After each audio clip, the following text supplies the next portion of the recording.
des hormones thyroïdiennes, le métabolisme de l'insuline, et la vision, le goût et l'odorat. Le seul problème peut donner des nausées.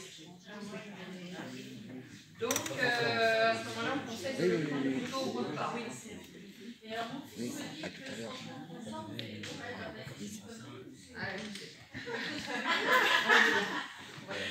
ce qu'elle a dit, une rumeur urbaine qui prend du zinc le soir et fait des lorelles. Non, pas le soir, c'est pas le midi, c'est pas le midi. On fait du magnésium. Si aussi. Ah, parce que c'est le magnésium qui donne la vie. Ouais. Par contre, si je prends du magnésium, je rêve bien, je dors bien. Alors, voilà. Donc, ça, on verra après. Alors moi je peux répondre au moins à une chose, c'est qu'il faut stopper sur une infection bactérienne parce que ça multiplie les cellules, donc ça va multiplier les bactéries. Il faut quand même faire un peu attention. Et en plus si on a un cancer, c'est très mauvais parce que ça multiplie les cellules cancéreuses. Donc le zinc, c'est quand on va bien.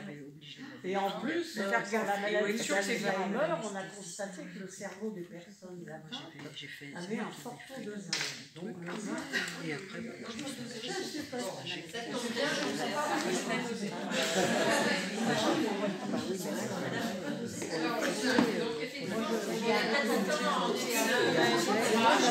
c'est compliqué et souvent c'est le prélevé à part. A priori, les personnes entre 40 ans ont un taux qui est correct, donc vous leur dites à part. C'est quoi les taux corrects? Comment mesure le zinc? Je sais pas. C'est pas pareil. Il y a une prise de sang, enfin, il y a des naturopathes qui font aussi, qui ont des appareils, je ne sais pas ce que ça vaut, qui mesurent justement dans les tissus et non pas dans le sang, et ça peut être différent.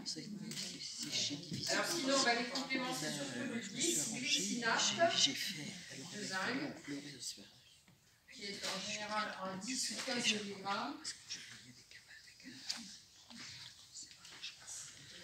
Il faut chauffer.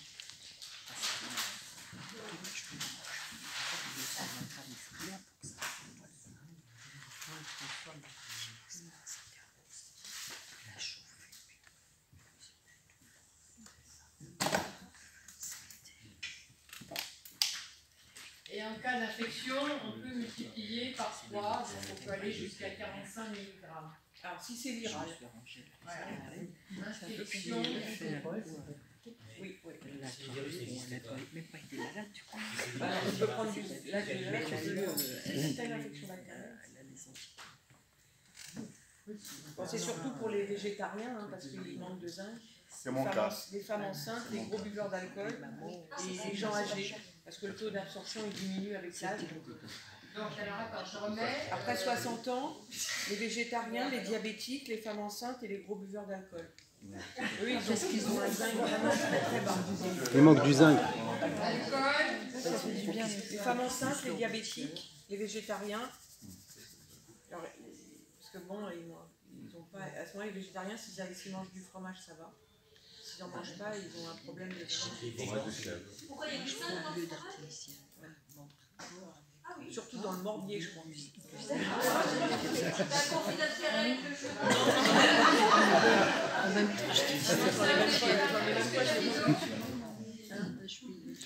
Personne âgée, alcool, femme enceinte, végétarien. Diabétique.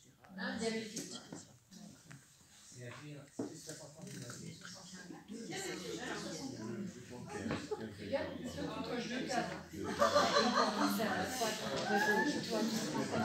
Ah oui, puis il y a un autre problème avec le zinc, c'est l'acide phytique. L'acide phytique qu'il y a par exemple dans les amandes, autour des amandes, l'acide phytique. Le zinc, il est en concurrence avec l'acide phytique. Quand il y a de l'acide phytique, le zinc n'est pas absorbé.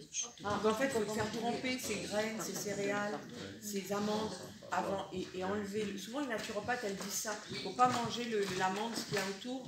Il faut le. Alors, soit on achète des plantes. n'est pas très digeste et peut diminuer la. En fait, c'est plein d'acide phytique et ça empêche le zinc d'être absorbé. C'est quoi? C'est la peau de l'amande ou La peau de l'amande. La peau de l'amande. La peau marron, là. Ouais, il faut l'enlever. Oui. oui. Ou alors tu la fais tremper le soir. La veille, ouais. Et après tu enlèves l'eau et tu peux la manger le matin. Sinon le zinc il n'est pas absorbé. C'est de l'acide phytique, c'est très embêtant ça. Ok. Alors il y a la vanille aussi. Alors après, il y a pas d'autres, il y a le sélénium. Les céréales, il faudrait les faire germer. Les graines aussi. Ah oui. Ah oui. Il peut donner des diarrhées par contre. Il y en a aussi dans l'eau de Quinton. Ah oui, magnifique. Parce que là, il y a L'eau de plein Quinton. de minéraux. Ah, Il faut oui. savoir que le soluté hypertonique est contre-indiqué chez les gens qui font de l'hypertension artérielle. C'est prendre le soluté isotonique, qui a la même osmolarité que notre plasma. Non, mais l'être humain est très fort.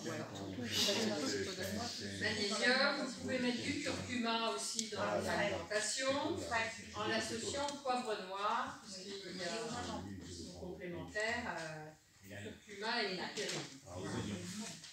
Il y a après, il y a le.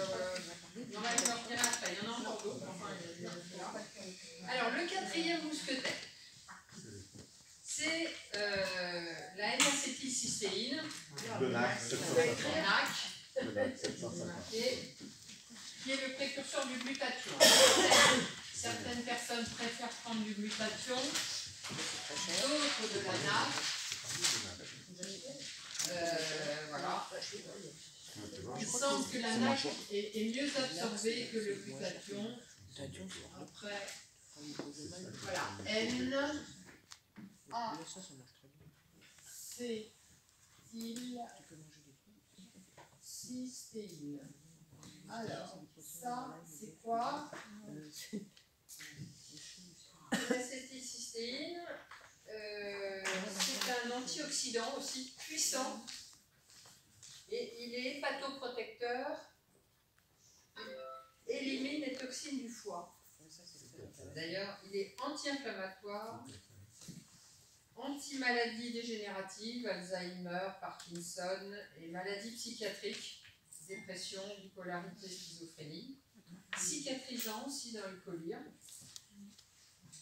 Donc,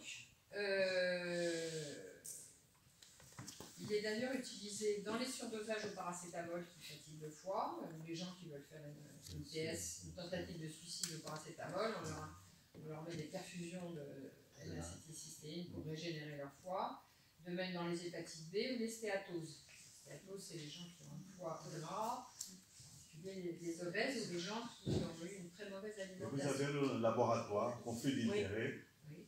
750. C'était quoi les gens qui avaient eu le Covid? Le laboratoire est là, si vous J'en voulez. avais acheté en Je vais vous donner un appel, c'est Vita et Vert. Oui, c'est vrai que, étant donné le Covid ou même d'autres maladies virales, mais bon, ça protège aussi contre l'Alzheimer, Parkinson ou les maladies aussi. Enfin, après, tout dépend de son immunité. Si on va faire un cancer, si on se sent fragile ou autre. Il ne faut pas trop surdoser les. Faites juste un saut Voilà. Google Enfin, moi, je suis en 750 et après vous allez avoir ça. Si vous prenez un par jour, une capsule par Voilà, jour. il faut savoir aussi, donc il y a le glutathion. C'est génial. 300 mg, je crois, de glutathion. Mais je ne connais pas trop les formes de glutathion. Moi j'avais vu 600 moi. La glutathion, c'est 300 mg. Alors, la N-acétylcystéine. Donc, soit vous l'avez en complément alimentaire, la NAC. Alors, il y a plusieurs dosages, il y a 400, 600. Je vois que monsieur a 750, qui dit mieux. Pas trouvé moi. Donc ça, vous avez le choix. C'est vrai que quand on démarre un Covid ou peut-être même une grippe ou autre, ou qu'on a un Covid long, c'est très important de prendre de la NAC. Et à ce moment-là, on prend des doses, on peut aller jusqu'à 2400 mg maximum. Le NAC, ça c'est l'original. Il ne faut pas dépasser. Jusqu'à 2500 maximum. Et 600 Ouais. Alors, il faut savoir aussi que si, par exemple, vous n'avez pas de NAC et vous commencez un Covid ou une grippe ou un virus qui est un petit peu au milieu, il y a eu le VRS là, récemment, le virus respiratoire syncytial, qui est le virus de la bronchiolite qui a fait tousser beaucoup de gens. C'est mon cas. Tous les ans, en général, c'est au mois de novembre, décembre. Après, il y a la grippe et puis il y a la gastro. On retrouve toujours les mêmes. Hein. Sauf que là, il y a le Covid qui s'y met, enfin là, maintenant, les Mais si, par exemple, vous êtes vraiment coincé, vous n'avez pas de NAC, et vous commencez, même ne serait-ce qu'un rhume ou autre, vous pouvez aller chercher en pharmacie. Hein, alors là, bon. Vraiment, vous êtes coincé, donc vous allez chercher de l'acétylcystéine. Alors, les excipients ne sont pas terribles, je le dis tout de suite, mais c'est toujours mieux que rien. C'est pas cher. L'acétylcystéine, donc, ce sont des sachets en général à 200 mg, parce qu'il en existe du 600, mais le pharmacien vous dira « Ah mais non, mais il faut une ordonnance ». Bon, donc, vous allez vous contenter de sachets de 200 mg, et vous allez aller au moins à 1200, donc vous allez en prendre 6 par jour. Et c'est des choses que vous connaissez sûrement, Mucomis, enfin les noms de la bourre, Mucomis, Exomuc ou Fluimucil. Pour les enfants, c'est parfait. Traditionnellement, c'est utilisé pour fluidifier les glaires. Excusez-moi. Une question. L'ANAC, c'est en cure, on peut le prendre en permanence? Moi, je le prends en permanence, mais... Ça dépend de votre état immunitaire, si vous avez été affaibli par des cancers, des radiothérapies, des chimios, des traitements médicaux lourds. Voilà. Anti-Alzheimer. Toi, tu fumes. Hein? Sédentaire. Ouais. Et toi, déjà, t'as tout faux. Oui, c'est ça. Toi, t'es une vilaine fille. Déjà, il faut arrêter de fumer. Ça te bouffer tes immunités en fumant. Tu bouffes tout l'intérieur. C'est comme ce que j'ai vu sur le buffet, il y a des trucs, je sais pas, les gens ils comprennent rien. Il y a des pâtés, il y a des rillettes, dégueulasses, les buffets, ils n'ont rien compris. Il faut commencer déjà par la bouffe. Exact. Des chips. Mais c'est dégueulasse. Ah oui. Je sais pas qui a apporté le grand plateau de fromage, mais je l'ai mis dans la cuisine. Il y a quand même des choses qui diminuent l'hydratation. Alors, je suis pas sûre qu'on... Pardon. Donc c'est la prise prolongée des médicaments à Autre l'oreille. chose déjà. En général, le tabac et l'alcool, partir avec. déjà, bon, ça diminue énormément le glutathion. Par contre, la vitamine C, c'est hyper important avec le glutathion. Parce que, en fait, il y a une corrélation entre les deux. Goûter, juste pour goûter. Les deux, c'est hyper intéressant. En même temps, oui, en même temps, enfin, en même temps, oui, mais du glutathion, on en a quand même dans l'organisme, mais les enfants, ils sont ils ont beaucoup de glutathion. C'est pour ça que je pense qu'ils ne sont pas malades. Et s'ils arrivent à manger un petit peu de vitamine C, bah, c'est parfait, des fruits et des légumes. Donc la vitamine C, elle va maintenir le taux de glutathion. Et le glutathion, lui, il va recycler les formes oxydées de la vitamine C. Parce que le problème, c'est que les vitamines, elles peuvent être oxydées et toxiques. Et donc dans le corps, il faut pas prendre qu'une chose. Il ne faut pas prendre que de la vitamine C, par exemple. Parce que sinon, elle va s'oxyder, et puis là, il n'y aura rien pour... S'il n'y a pas de glutathion, il n'y a rien pour l'enlever. Donc en fait... Mais en fait, bon, les enfants, ils ont énormément de glutathion. Bon, c'est vrai que ça diminue avec l'âge, c'est pour ça que je pense que pour en prendre tout le temps, c'est surtout les personnes après 65 ans, parce qu'elles ont vraiment de moins en moins de glutathion. Prendre de la vitamine C, mais à la limite, quand on mange des fruits et des légumes, bon, bah, c'est déjà bien, il y en a un peu, donc ça suffit, il n'y a pas besoin de doses énormes en fait. Et dans l'alimentation, on a tout, sauf qu'il faut manger de tout.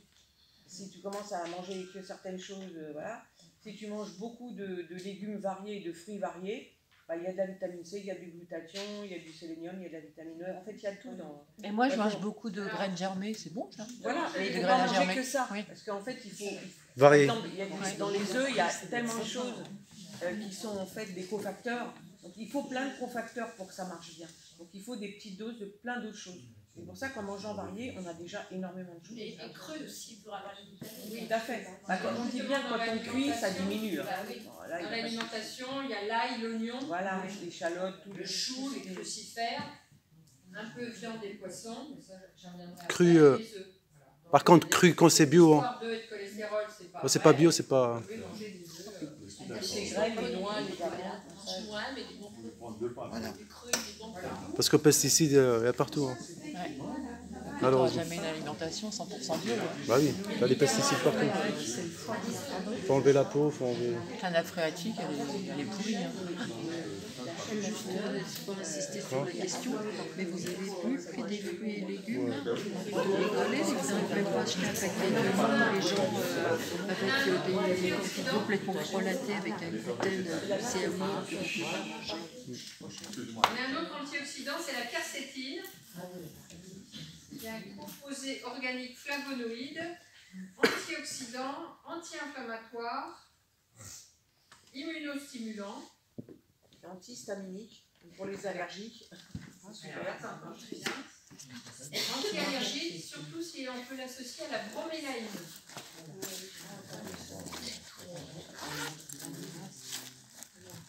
Et pour ce qui est de la protection des vaisseaux, il doit être associé à la berberine. Nous, les broméline, on mangeait des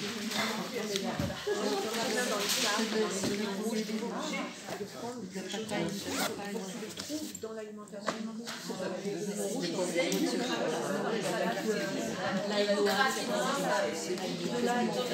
en a dans les petits noirs, il y en a plein de choses. Dans les verres, j'ai mis ça dans les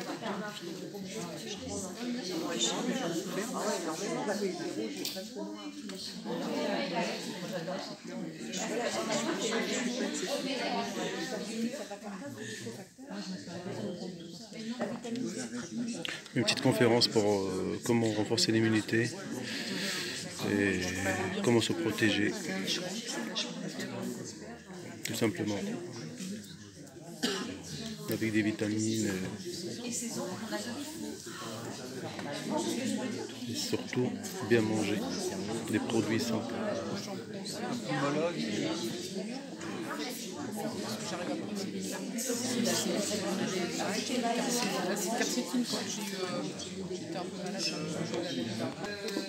Dans les oignons rouges, on retrouve toujours les oignons. Pour l'anecdote, Facteur Cheval mangeait pratiquement que des oignons. Et sa femme est morte, sa fille est morte, ils ont eu la tuberculose, ils ont eu tout un tas de trucs. Et lui, il est mort beaucoup plus tardivement. Parce que justement, il mangeait pratiquement que des oignons, alors qu'il travaillait énormément. Il faisait son boulot toute la journée, et l'après-midi et le soir, il faisait ses constructions. Donc, voilà, donc si vous voulez manger des oignons, il n'y a pas de problème. Les cartes aussi, il y a beaucoup de quercétine. On est au rouge, hein. C'est le meilleur. Noir, Hein. le raisin rouge, les pommes, le chocolat noir.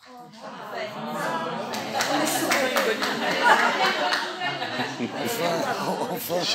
Merci, Cassine, les radis. On a d'autres à rajouter, Joël? Les radis, les poivrons, les capres. Chez Bruxelles, non? Toutes les baies rouges. Cranberry, cassis, Ah, Joël. Chez Bruxelles, il n'y a pas, non? Alors, chez Bruxelles, c'est plein de choses, mais pas celui-là. Et les choux, c'est super bien pour plein de choses. C'est un cofacteur énorme. Alors attention, possible interaction avec des antibiotiques, les fluoroquinolones, certaines chimios anticancéreuses comme le Taxol, ou des immunosuppresseurs, cyclosporine. En tout cas, je vous déconseille de prendre tout ça. Qu'est-ce que tu penses des dates immunitaires? Je préfère. On a un pneumologue qui nous a dit, moi je prends il ne prend pas le vitamine C, il dit moi je prends des dates et du miel toute l'année. Le miel, c'est chaque personne. Le miel, c'est sur le miel. Là, je ne vais pas en parler de miel. Alors, il y a aussi le resveratrol, raisin, l'hydroxycitrate. Raisin sec ou raisin normal? Excuse-moi, raisin sec ou normal? Les deux? Bah, ouais, je pense que c'est mieux. Le sec? Non, le frais. Ouais. Bah, c'est quand c'est pas la saison. Quand c'est pas la saison. C'est bien aussi. Un raisin sec aussi. Ouais, c'est intéressant. Comme Joël a fait de la micronutrition. Mais la raisin sec, c'est bien. On n'a pas de raisin, on n'en a pas toute l'année. La micronutrition, c'est pas pour les gros mangeurs. Alors, pourquoi il faut prendre des choses presque toute l'année, hein. Alors, on peut faire des cures, comme a dit justement Suzanne. Sauf que la vitamine D, ça je vous conseille, hein, à continuer avec un petit peu de vitamine C. Pourquoi pas seulement en hiver? Eh bien parce que on vit dans un univers extrêmement pollué. Pollution air, eau, sol, nappe phréatique qui se retrouvent dans nos aliments. D'où l'importance effectivement d'avoir une alimentation la meilleure possible, si possible. Éviter les aliments transformés qui contiennent des additifs, des pesticides. Malheureusement, il y a partout. Ils sont partout, dans tous les aliments, dans toutes les... Exactement. Il y a partout. C'est ce que je disais, l'être humain est quand même résistant, mais on va essayer de... Transformer, c'est... C'est peut-être pas la peine d'aller prendre des cochonneries au supermarché. Même du fait des cochonneries. Non, parce que c'est... On va donner les exemples après, sur le buffet. On va donner l'exemple. 1 fois par semaine. Faire un cours là-dessus. La viande blanche 2 fois par semaine. Poisson 3 fois par semaine. On va vous dire oui, mais les poissons, bon, pour chaque truc, de toute façon, à moins d'avoir quelqu'un qui fait vraiment sur. Légal, c'est pas malade. Voilà. Ça dépend. C'est quand même des légumes et des fruits de bonne qualité, qu'ils aient un maraîcher bio ou agriculture raisonnée, pas loin de chez eux. Donc je vous conseille de vous rapprocher de ferme. C'est vrai qu'il y en a quand même pas mal comme 77. Les gens aussi qui font leur propre viande, là, d'agneau, des œufs. Crudité, légumes, donc des légumes à la fois cuits et crus. Et des légumineuses, haricots, lentilles, fèves et des fruits. Alors,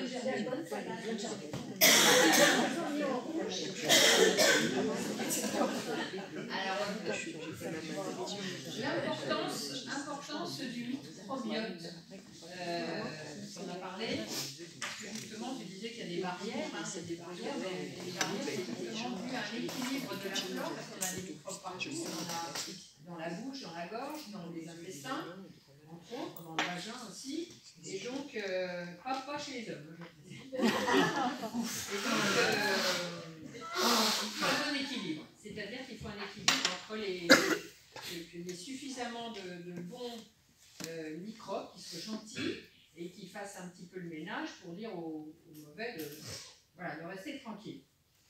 Et très souvent, eh bien, les gens peuvent avoir leur microbiote perturbé justement parce qu'ils mangent mal. Ils mangent des cochonneries, ils mangent l'eau, pizza, des farines raffinées, KFC, je ne sais pas dire KFC. C'est le pire. Et donc, ces gens-là ont un microbiote qui est déficient et ils ont ce qu'on appelle des dysbioses, c'est-à-dire qu'il y a un mauvais équilibre entre les différentes bactéries, virus et autres qui habitent leur tube digestif, surtout la bouche. Et il semble, d'après ce dont a parlé Escargen justement au dernier CSI, la numéro 86, que c'est un facteur favorisant justement de Covid long ou de maladies auto-immunes. Voilà, donc pour avoir un bon microbiote, déjà il faut bien manger comme on vient de vous le dire. Et puis, alors vous pouvez prendre soit des probiotiques, de temps en temps, faire des cures, surtout si vous avez eu des traitements antibiotiques malencontreux. Et puis, vous pouvez aussi faire vous-même votre kéfir ou kombucha, qui sont des très bons probiotiques. Le kéfir, c'est des petites graines blanches là, qu'on peut faire soit avec des produits laitiers, soit les deux. Avec des fruits. C'est bien le kéfir parce qu'en fait, les graines se multiplient spontanément et il faut donner aux gens. Voilà. Il y a une mère, c'est un genre de changement. Donc il y a une mère qu'on peut aussi redonner pour reproduire. À partir d'une mère. Oui, oui, mais la menthe, c'est un champignon. Alors, il y a des gens qui en ont, qui cultivent, qui peuvent le donner aussi. Moi, je ne sais pas, mais c'est plus simple qu'écrire de fruits. Oui, oui. Sinon, comme le disait Suzanne, il est important de bouger. Hein, la sédentarité, c'est un petit peu le mal de notre société actuelle. Les gens sont enfermés et en plus, ils sont souvent un peu. Donc, il faut bouger, faire du sport. Tout ce qu'on veut. Marcher beaucoup. Et on peut aussi faire des choses comme ça. Il y a la gym, il y a le yoga, il y a le qigong. Le qigong, c'est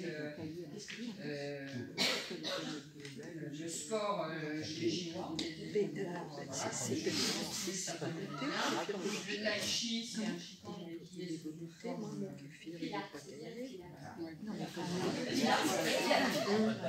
Pourquoi le pilates? Parce que c'est surtout stimuler les muscles profonds. Or, les muscles profonds, ils sont en lien avec le système parasympathique, le nerf vague. Ils vont ralentir le rythme cardiaque, il permet de rester plus détendu, justement de lutter contre le stress. Donc, il y a par exemple la technique de la cohérence cardiaque, c'est-à-dire d'arriver à respirer 5 à 7 respirations par minute, ne pas respirer du tout. Souvent, quand on est stressé, on est en apnée. Et donc, évidemment, on surcharge, on n'oxygène pas suffisamment les cellules. D'ailleurs, à ce propos, je précise que les masques nous font intégrer notre propre gaz carbonique. C'est une aberration, évidemment, puisque, au contraire, c'est presque cancérigène, puisque ça évite aux cellules d'avoir de l'oxygène. Et quand elles n'en ont pas suffisamment, ça peut provoquer des cancers. Elles peuvent mourir ou alors se développer sous forme cancéreuse. Et en plus, les masques, c'est des passoires. Hein, les mailles sont bien supérieures à la taille d'un virus et encore plus des nanoparticules, qu'elles soient lipidiques, graphènes, qui contiennent justement des injections. Voilà, ça c'était une petite aparté.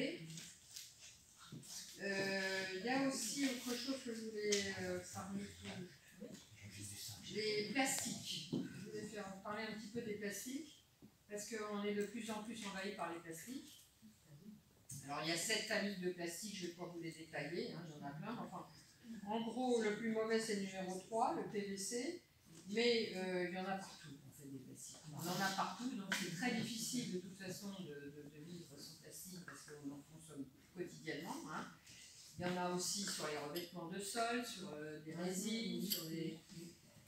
Alors, et il faut savoir que tous les plastiques, ce sont essentiellement des perturbateurs endocriniens. On a beaucoup parlé du bisphénol A et des phtalates en disant maintenant on fait des biberons, il n'y en a pas, etc. Bah si, il y a d'autres cochonneries à la place.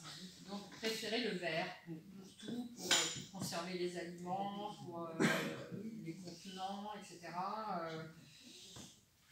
Et il y en a énormément aussi dans les cosmétiques, ça faut le savoir. Il y a d'ailleurs plusieurs livres qui existent. Il y en a un qui s'appelle les détoxifieurs. Enfin bref, et dans les cosmétiques, il y a 5 pages d'excipients qui sont pratiquement dans tous les cosmétiques, sauf certains qui sont marqués écossaires, ou alors qu'on peut fabriquer soi-même. Et les cosmétiques, c'est vraiment partout. Hein. Les shampoings, les jets de douche, la plupart des savons, enfin, quand on ne le fait pas soi-même, ou un savon artisanal, les crèmes, et il y en a aussi dans toutes les crèmes de dermato. Il faut savoir que vous prescrivent les dermatologues. Hein. Oui, les shampoings, les couleurs, bien sûr. Donc, je conseille le henné bio. A priori, c'est quand même une plante, on met directement, voilà. Tout le reste, c'est que des cochonneries. Hein. Il faut savoir aussi, effectivement, les shampoings, la peau, c'est une barrière, mais ça permet aussi d'absorber des choses, hein, puisqu'on fait aussi des médicaments sous forme de patch. Donc on absorbe aussi des cochonneries si on se tartine plein de perturbateurs endocriniens, dérivés du pétrole, composés bromés, etc. Voilà, les faux cuirs aussi. Enfin bref, tout ce qui n'est pas naturel. Et la plupart de notre environnement, malheureusement, préférait le bois.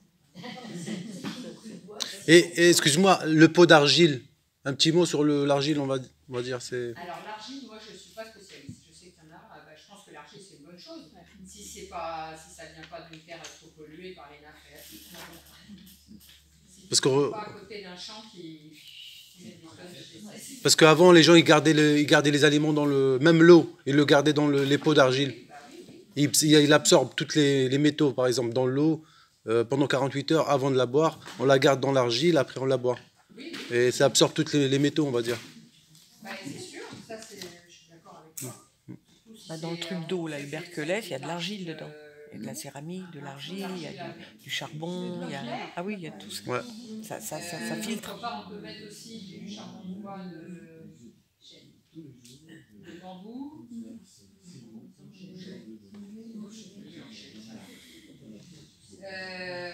La condition aussi de pareil, que ce soit bio, des arbres traités ou autres. Et puis il y a aussi des filtres. Les complotistes de ces démarres ne peuvent pas.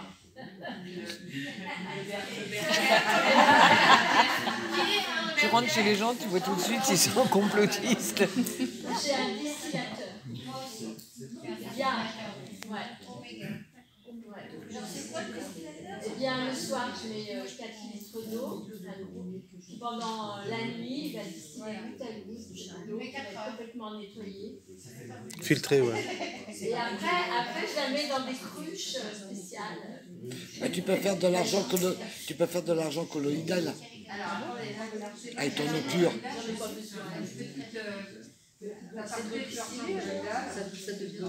Oui. Vous connaissez l'argent colloïdal? Non, on a besoin par exemple pour faire de l'argent colloïdal. On a besoin à un moment pour faire certains trucs d'avoir de l'eau pure. L'argent colloïdal, c'est un désinfectant. Ça permet donc de lutter contre les virus, d'en faire des bains de bouche, des gargarismes. C'est un très bon cicatrisant aussi si on a des plaies. Tout ce qui est virus, bactéries, champignons. Ayez toujours de l'argent colloïdal chez vous. Pour tous tes petites coupures, tes trucs, dès que tu as mal à la gorge, quand tu as une rhino, tu peux t'en mettre dans le nez. Par contre, si tu fais de l'argent colloïdal, tu ne seras jamais positif au coronavirus. Tu te laves le nez 3 jours avant. Alors, de quelle teneur? Parce que vous avez 10, 15, 20... Alors 20. Le plus utilisé, c'est le 20 ppm. Voilà, mais il y a des gens qui prennent plus. Et il y a beaucoup de gens qui vendent moins, 10 et 15.